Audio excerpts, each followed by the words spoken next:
ถอดขันออกแล้วตัวเก่ามันจะเป็นขันน่าจะเป็นแบบเส้นสแตนเลสกลมๆแต่ว่ามันจะบ่มีเลื่อยจะบ่สามารถตอกลงไปในเนื้อฟิกเกอร์บอร์ดได้นะอันนี้เขาจะใช้วิธีการใส่กาวห่อนติดไว้แล้วก็พ่นสีเคลือบสบายดีทุกคนขอยโยสานกีตาร์โอเคคลิปนี้เราพามาเบิ่งขั้นตอนการเปลี่ยนเพจพินตัวนี้เด้อทุกคนถอดขันออกแล้วตัวเก่ามันจะเป็นขันน่าจะเป็นแบบเส้นสแตนเลสกลมๆแต่ว่ามันจะบ่มีเลื่อยจะบ่สามารถตอกลงไปในเนื้อฟิกเกอร์บอร์ดได้นะอันนี้เขาจะใช้วิธีการใส่กาวห่อนติดไว้แล้วก็พ่นสีเคลือบตอนนี้ข่อยจะเปลี่ยนใส่เฟสนิกเกิลแล้วก็ตอกพังลงไปเนาะแต่ว่ามันจะบ่มีหล่องเขาจะเลื่อยลงไปก่อนเด้อนี่จะใส่ใบเลื่อยตัวนี้เพราะว่าขนาดมันพอดี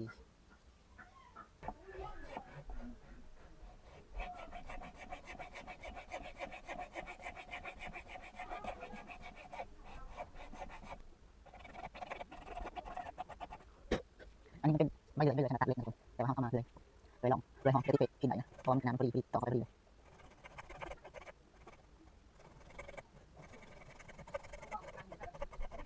กันเลยต้องทำใส่เวลาใส่เวลาไปก่อนเด้อ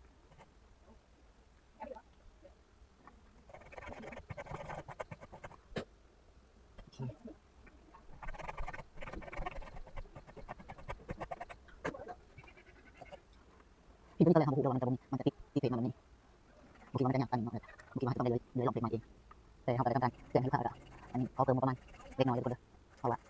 มันบ่เป็นที่ปกติแต่มันจะเป็นเศษที่นี่เดียวมีหล่องพอออกมาแล้วเขาจะเบรกเช็คเบรกทำงานหนักตรงนี้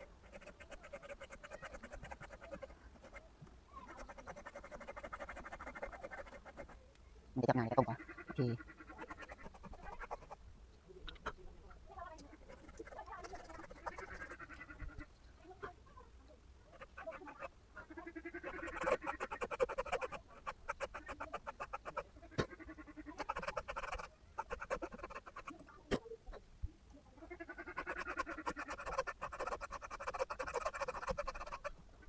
ต้องเลยให้มันตรงมันพิดๆทุกคนนะต้องพิดด้วยความสนานนิสการทำมันมีผ่านแน่นอนนะที่นี่ก็จะยังไงแต่ว่าขั้นตอนการเลยเขาจะวิ่งไปนะเขาจะให้มันไว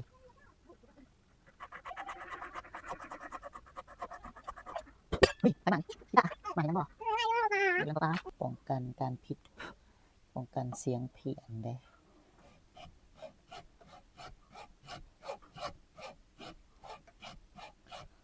ถ้าพินมันเสียงเพี้ยนมาแต่แหละอันนี้ก็แก้บ่ได้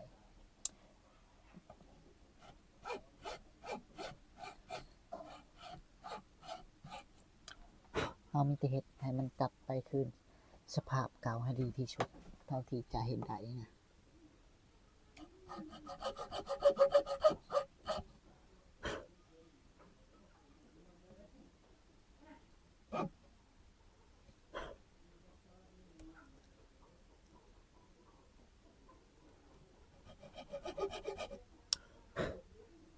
เฮีย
เค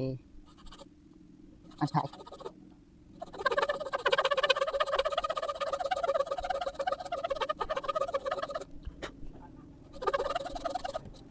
จบสำหรับการเลยตีกระติกขัน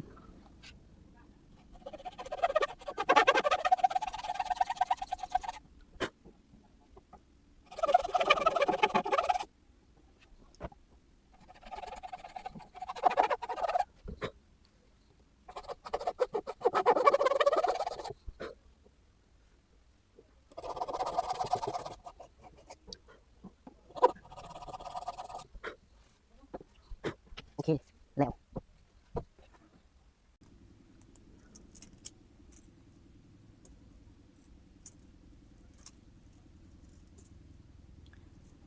ตัวนี้เป็นแน่ใจว่าคนผมก่อนอื่นเราจะตัดชิ้นส่วนออกประมาณนี้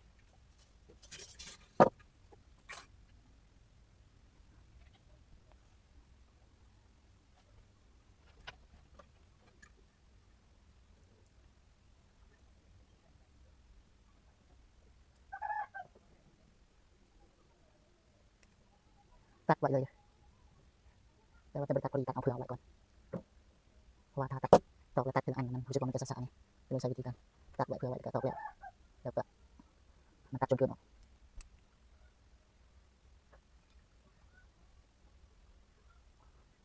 ตอนนี้ครีมของเรามันหวานไปเลยนะ4 5 6 1 2 3 4 5 6 7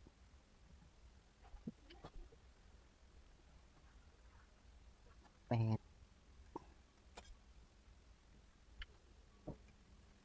9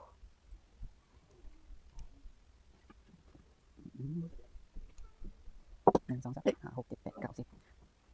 1 2 3 4 5 6 7 8 9 10 1 2 3 4 5 6 7 8 9 10โอเค11 12 13 14 15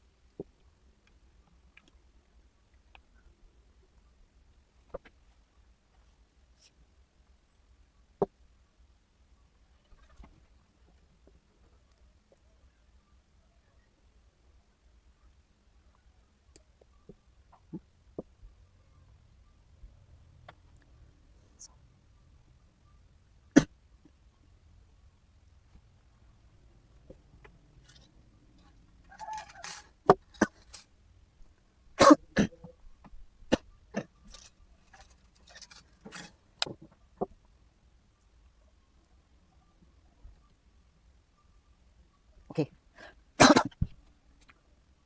นี่เราต่อคลิปใหม่นะตอนนี้เราจะติดเฟซเลยนี่กินข้าวตัดเสร็จหมดแล้วตอนนี้เขามาติดเลยคนเดิม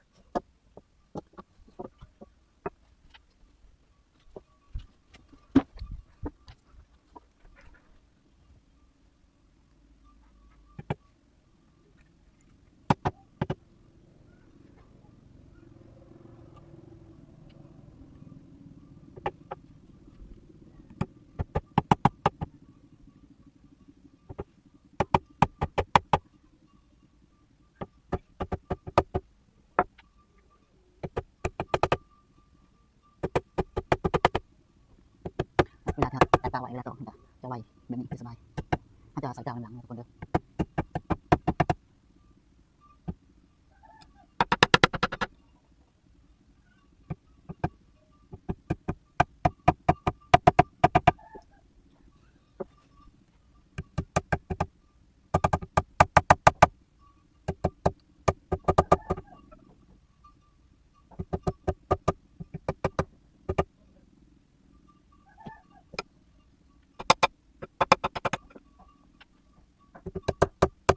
อันนี้เขาตอกคร่าวๆไว้ก่อนเดี๋ยวเขามาเก็บรายละเอียดมาเซ็ตแต่ละอันมันลงเสมอกันหรือบ่แล้วก็เซ็ตความตรงของเฟซนำนะ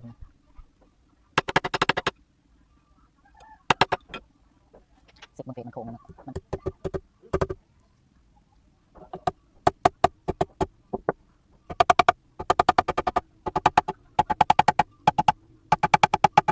อันนี้ค่อยใส่คอนเพราะว่าคอนตัวนี้มันรู้สึกว่ามันนิ่มเกินไปแล้วมันต่อเพราะว่าต้องการให้มันตรงกลางมันลงเพราะว่าฟิกเกอร์บอร์ดอันนี้มันเป็นแบบตรงมันบ่เป็นแบบโค้งเลยต้องใส่ความแข็งของซิลนี่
มันจะคมนะคน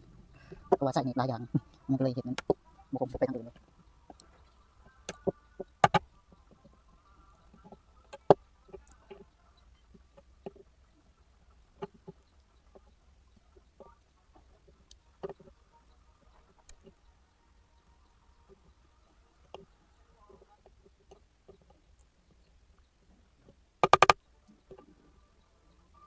สงสัยจะได้ซื้อใหม่แหละ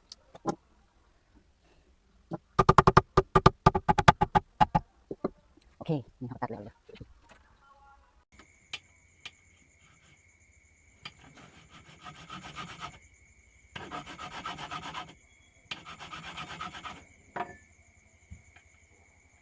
คัดทีละน้อยแล้วก็เสร็จไปนะ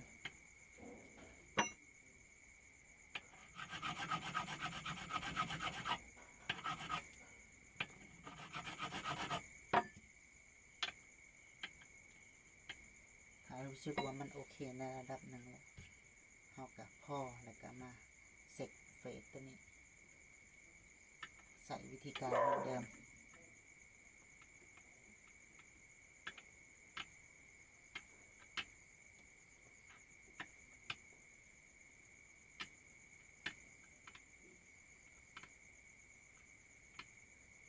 ประมาณนี้เนาะเราจะเห็นไล่ไปเรื่อยๆจนสุดคอเลยทุกคนเด้อโอเคเราจะตัดผ่าไปเลยนะสำหรับน่าจะเข้าใจจะมาตัวนี้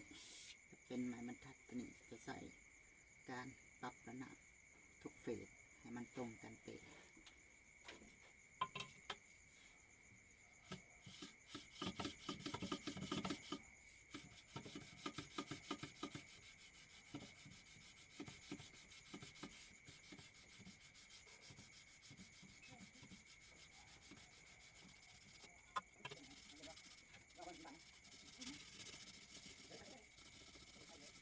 โอเคประมาณนี้เด้อทุกคนเด้อสำหรับขั้นตอนการปิดเฟสกิน